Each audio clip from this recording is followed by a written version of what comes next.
Hello and welcome to another edition of Interview with DJ Nocturna. Thank you for tuning in. Please like, subscribe, and share. I'm speaking with guitarist, singer-songwriter Chris Matthews, who was one of the original members of an alternative rock band called Shudder To Think. And now he has a new band, I guess you can say. It's called Quiz Show. Thank you so much for joining me, Chris. Great to be here. Thank you for having me. I meet all kinds of interesting guests, and a big shout out to Shameless Promotion PR for getting all the different variety of the sort of in the same kind of genre, but all different kinds. Right. So how would you describe the Quiz Show? I know it's still rock. Yeah, it's alternative rock. The punk rock, post-punk thing that I did when I was in Shudder To Think is still there. I don't know if I've grown much because I didn't play a lot of music in the in the years between. And more often than not, people say, "Hey, you sound like a really good 90s band," which sounds fine to me. I'd rather be confused for what I know how to play than identified as something I don't know what they mean. So how did that come about? Quiz Show. Why did you call it that? It's actually you might know it's kind of hard to kind of find a band name that everyone in the band likes, and yeah, that's hard. At some point I was, we tried a lot, and I have a endless list of names of bands or songs or something that I just keep in my phone, and I kept dropping ideas to the people I was playing with, and they were like, "Nah, not that, nah." So eventually I dropped this one because I really like the Q and I like the Z, and it's you don't get that in a lot of band names, and Q actually has played some to my benefit because when people want to make A through Z list, there's not a lot of Q bands to choose from. So I've seen that happen, but yeah, I just kind of like the way it sounds. And then there's another story that I learned after kind of thinking of it that made sense. There is it's not Woody Guthrie. I can't remember his name now, blanking on it, but someone from the folk scene in the 60s, actually it was in the 50s, wrote a song about the early quiz shows on TV and how they were a fraud. I'm sure his name will come back to me in a second. I know. I was thinking about the Quiz Show. There was a movie, kind of, I don't know. It's called The Quiz Show. I don't know if it's called The Quiz Show, but it just reminded me a little bit of that. But right, that's the same thing that other song is about, that they were faking it, So how do you think this new new project, how do you think is similar in some ways to the Shudder To Think?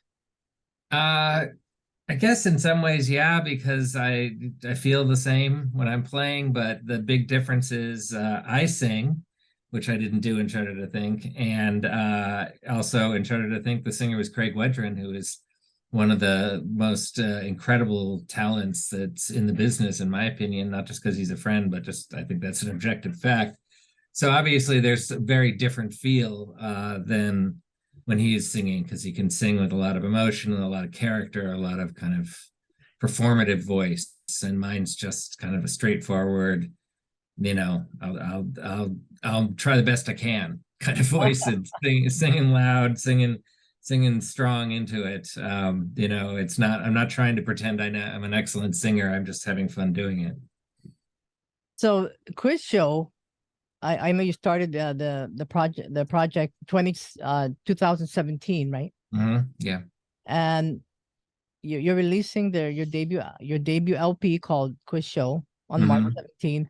But I know you have a bunch of songs that was written prior to that. How come you never released it like earlier?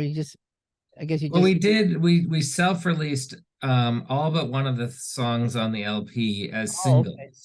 And we just kind of did it that way. And then we record at the Magic Door studio, which is Ray Ketchem's studio. And we started recording there before he also then created Magic Door record label.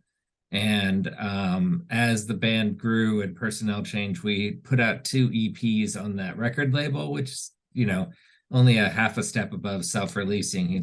Ray just helps us do some things. But he said, let's put all the singles out as a record, let's just get them all under the one umbrella. And so he and I went went through them all, refreshed them, remastered them, and just thought it would be a good idea to kind of put it out as a single package at this point, and then put a little promotion behind it, see what happens. So what is it like working with him? Because he came on the show with Renee. Oh, he's fantastic. He is amazing producer, huh? Yeah, he is really great. It's very organic. I don't have to think very much to kind of negotiate with him about the sound. He seems to get it really easily, and he's super complimentary and super it makes me feel good about it. It's a lot of the hardest part about being in the arts at all is to make sure that you're doing something good. So he's always been a big fan, and so I'm thrilled to be working with him. Oh, yeah. So how did you guys meet? Like, did you guys know each other for a while, or you just met? Actually, no. We met through Kevin March, who was the first drummer in this Quiz Show. Kevin's the drummer in Guided by Voices. And Ray and Kevin knew each other, but actually all three of us live in the same town. That's the other connection. We just kind of discovered each other by being here. New Jersey? Yeah, in Montclair, New Jersey. But before you were living in Washington, in DC, right? Yeah, that's right. I grew up in Washington. That's how Shudder To Think came about. As I was living there as a kid and met some of the other guys in the band. Craig and I went to the same school. Stuart and I worked together, and Stuart was in a band with Mike, and that's how the four of us came together. So the quiz show, how many are you guys now? Because Kevin March is not in the band anymore, right? No, he's not. So the band now there's three of us. There's me on guitar and vocals, Jesse Krakow on bass and does some singing, and Joe Billy on drums and vocals. So Kevin basically Guided by Voices took up all of his time, so he had to move on to that. And then basically during the pandemic, Jesse came on to take over the bass duties from Frank, who's the one who is on these recordings. So what are some of the, I guess, the musical inspiration of the themes that you write about?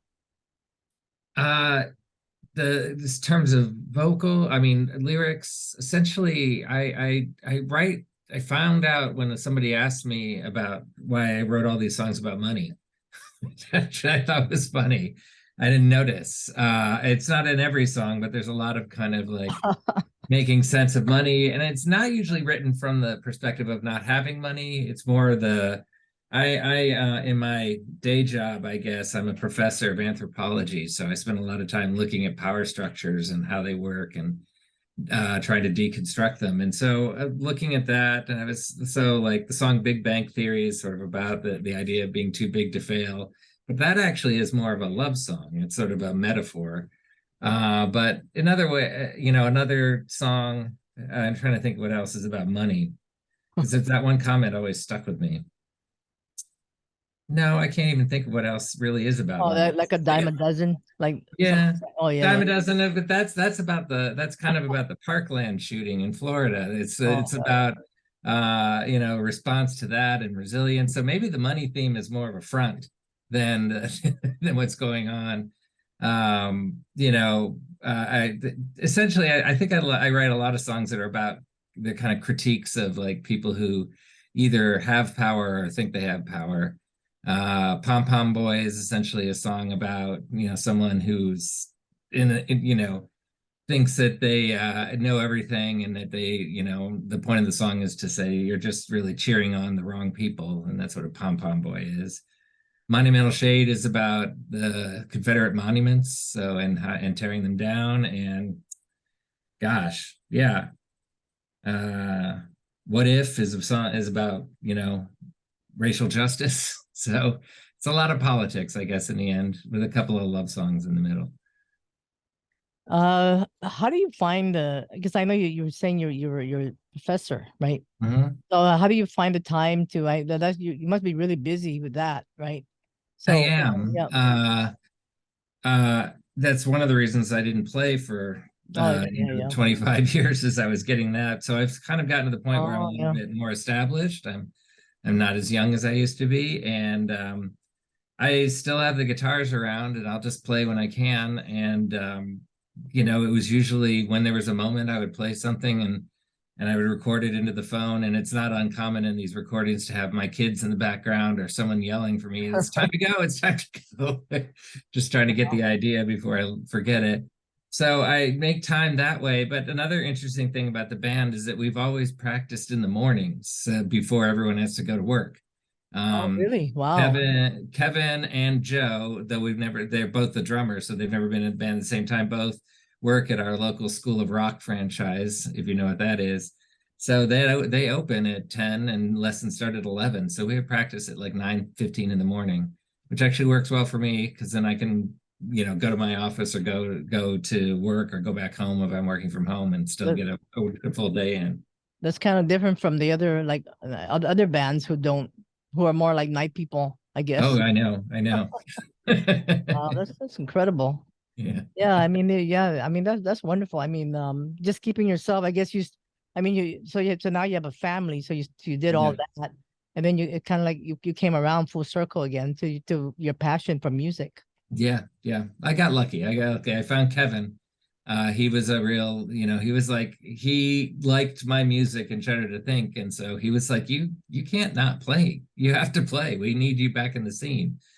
So I was like, okay, I'll give it a shot. And then he and I have been playing, and we still play when we can. He's not formally part of the band anymore. So we're actually might start something new, but we'll see if that comes together. He's busier than I am, I'll tell you that much. So because I know you said you were a professor in anthropology, right? Is that what you said? Yeah. So how is that? That is so different from music. There's an overlap. I've always made sense of it. It's not so much that what music is and what anthropology is. It's more of this sort of.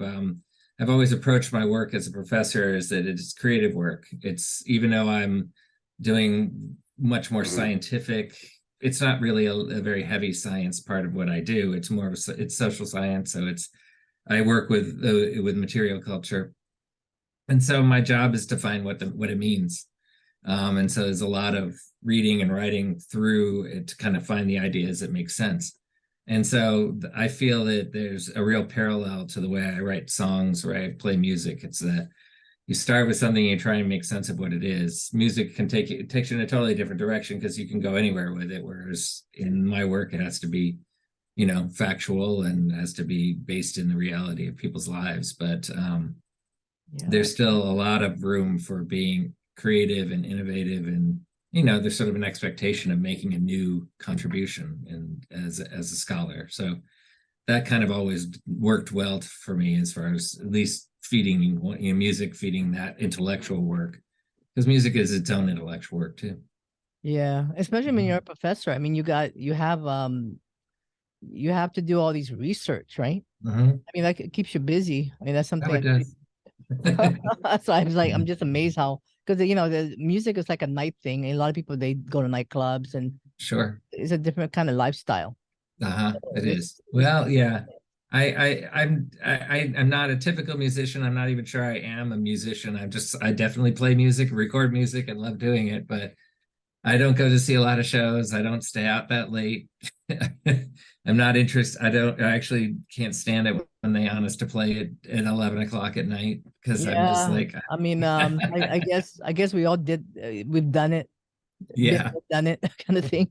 I mean, I never really did either. I always, when I was in Shudder To Think, it was, you know, you sit around for hours before you get to play. I was like, oh, God, I never knew what to do with my time.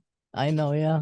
Well, that's amazing how you have so many talents in that regard. Thank you. Thanks. It's great to have it. So I know you released a single. I think isn't there two other ones? I'm not sure if they were released already. I think there was two other ones. I know Sound of Kissing, which I played yesterday actually on the show.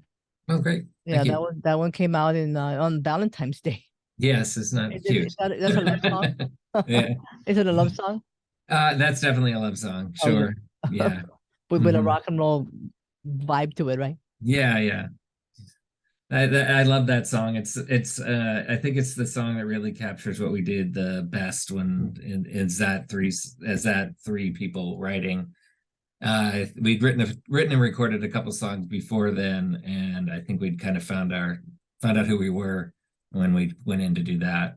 Because we would go in and record basically. I think we always went in one song at a time. We'd learn one song, figure it out, go to Ray's, record it, and then move on to the next one. Because in the beginning we weren't playing shows. We had no, we were just kind of doing it for the fun of it. So, but yeah. And it was also the first song in this band that I ever sang the lead vocal. So do you like singing? I do. I'm a little nervous about it because I not sure I know what I'm doing, but I pull it off, and I do. I like the singing. Well, I really hope you guys will make more albums, Oh, I think so. It has a really good vibe to it, so far that I've seen. Thank you. Thanks. No, definitely that's the plan. We just have to find the time to practice and write. But we all love to write songs, and so the Jesse and Joe seem, who they're also both, pros and have their own bands and own musical, things going on. But they seem to want to play music with me, so that's awesome. I feel very lucky. So you've got Jesse, who plays bass, right? Yeah. And then Joe Billy.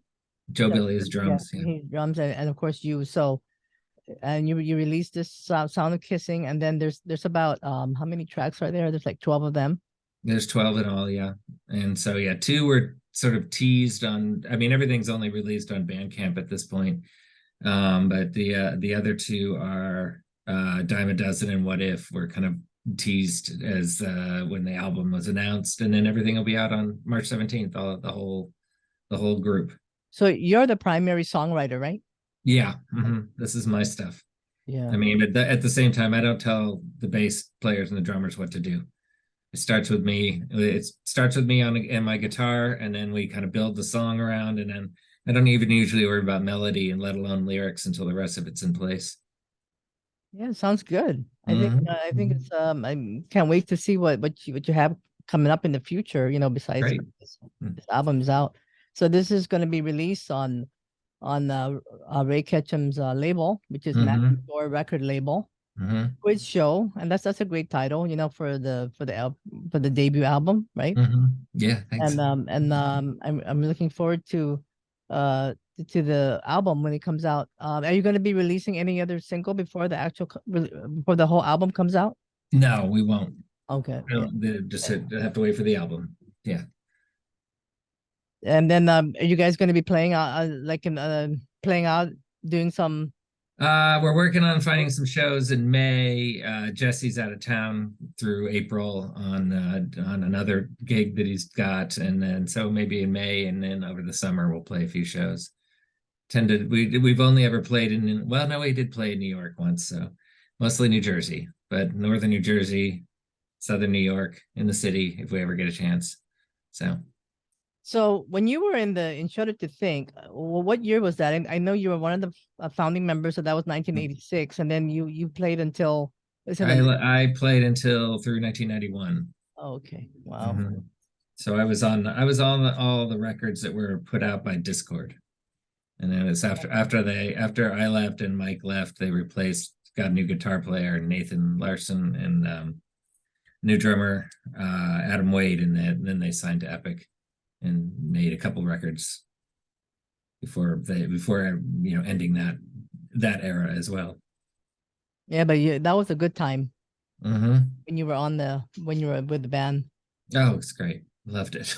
Yeah, I mean, I have to say that's amazing. And then you did your own thing, which a lot of musicians don't. I mean, they just stick with the music, right? Right. Who goes out to be a professor? Yeah, I know. I kind of had to make a choice at some point, and kind of said, well, I kind of like this other thing a little bit more. It felt like it had a little bit more security to it. I was a little nervous about that, and it doesn't have. Well, I think now I've got the security, but it's like kind of like I could have done a few other things to find a little bit more security than being in academics. But I am very happy where I am. Like I mentioned before, I see they're very similar in a lot of ways, at least in how I approach it and what it feels like. Yeah, I mean, I think you're very successful in very many ways. Mhm. You Mhm. know, I mean, truly, Mhm. because you're doing something you love, and that's Yeah, an important thing. A lot of people indeed. don't. A lot of people Yeah, don't like what they do. They just do it because that's where the money is, or something like that. But exactly. I totally get it. And that's another part. I mean, I can be in the band because I have a lot of autonomy over the work I do. You know, I have to teach classes and they meet when they meet. And I love teaching. I love being with my students. And I have a lab that I run and I really enjoy oh yeah, teaching yeah. that stuff. So But you know, I set the times for that. So I usually teach in the afternoon so I can have band practice in the morning. so your students, they probably you know, some of them might be familiar with that you were in Shudder To Think, right? And Yeah, fewer and fewer now that I get older. But yeah, it would pop up. Someone would, especially once the, you know, the internet took off, people would be like, you know, is that you in this video? I had hair, I had dreadlocks. I don't look at all like that. So people were, I think, honestly asking, that can't really be you. You don't look like that. when you were with the band in the 80s, did you ever think that you would be a professor? Did you have any goals like that, or were you just thinking, let's just do music and I, see where we go? I wanted to do music. I stayed home after high school. I didn't like go away to college like a lot of my friends did. I stayed in DC and to play in a band that was not that didn't a different band. And then over the, you know, after that first year after high school, that's when I met the guys and that became Shudder To Think. And you know, and then stayed and went to college in DC and stayed a year after that. And then at some point I was like, I'm getting a little old. I got to figure out what I'm going to do. And you know, now I could say I should have stayed a musician, but at that point, I just don't think I had the guts for it. So I went and did something else that I really enjoyed doing.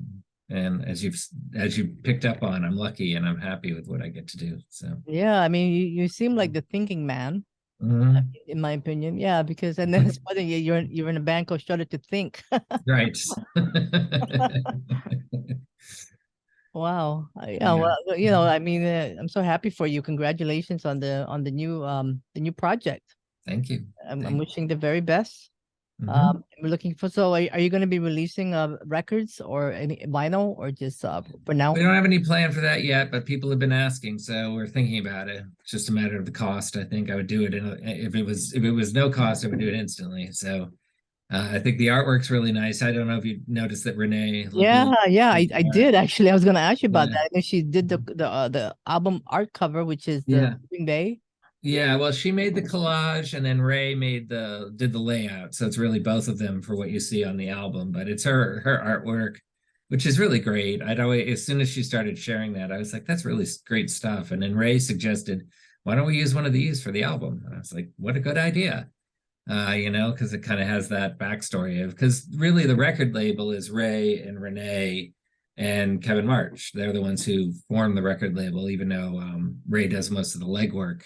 The other guys are, you know, it was their idea. Let's just put out records ourselves. So, and bring some new bands on, which I thought, you know, lucky for me, here I was recording with them already.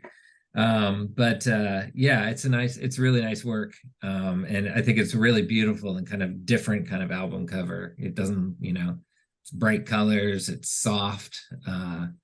It's not really what you would think of when you listen to our music, which I think is a pretty cool thing. You know, it's not, Yeah, it has a little bit of light. It's not all yeah, dark and yeah. mhm, yeah, It's kind of inviting like to a new group of people. It's mhm, not like not necessarily the ones that were part of the, you know, that were fans of Shudder To Think. I mean, right, you're inviting new people as well. sure, yeah, New fans. Yeah. let's hope so. I mean, that's usually what happens. Yeah. I mean, Yeah, that's great. hmm, Yeah. So again, if people want to check out your Bandcamp Shudder quiz show, yeah, and of course, there's other social medias, Facebook, Instagram, and Twitter, and all hmm, that. yeah, of course, all that, all that to have to take care of. But yeah, so it's Quiz Show Band, I think, on Bandcamp, and Quiz Show Band NJ on Instagram, and Quiz Show Band NJ1 on Facebook, just because of the way all those things get put together. But yeah, easy enough to find, I think. Yeah. Okay, well, I'm looking forward to playing the interview, and best wishes to you guys. All right, thank you. Thanks so much. Yeah, Really thank you so appreciate you much. taking the time Oh to yeah. talk. Well, Yeah, I didn't think I was gonna meet a professor as well. I mean, professor slash musician, and yeah. There's more of us than you'd think. oh no, I actually have a friend that's a professor, but he has all these tattoos, and Yeah, he loves music, but he's such an intellectual, you know. yeah, yeah. So they all come from all walks of life. I mean, you would Mhm. I mean, I do. I mean, you know, a lot of musicians are pretty intelligent people, you know, There's gotta be. especially the rock punk band. You know, they do have you know, musicians are deep. They're deep thinkers. hmm I find They that to be do. true as well. So, Yeah. mhm. Not talking about myself, talking about the people I know. Well, okay. Well, anyway, yeah. Thank you so Yeah. much for coming on the show. Let me just turn this off. Okay. Thank you. All right.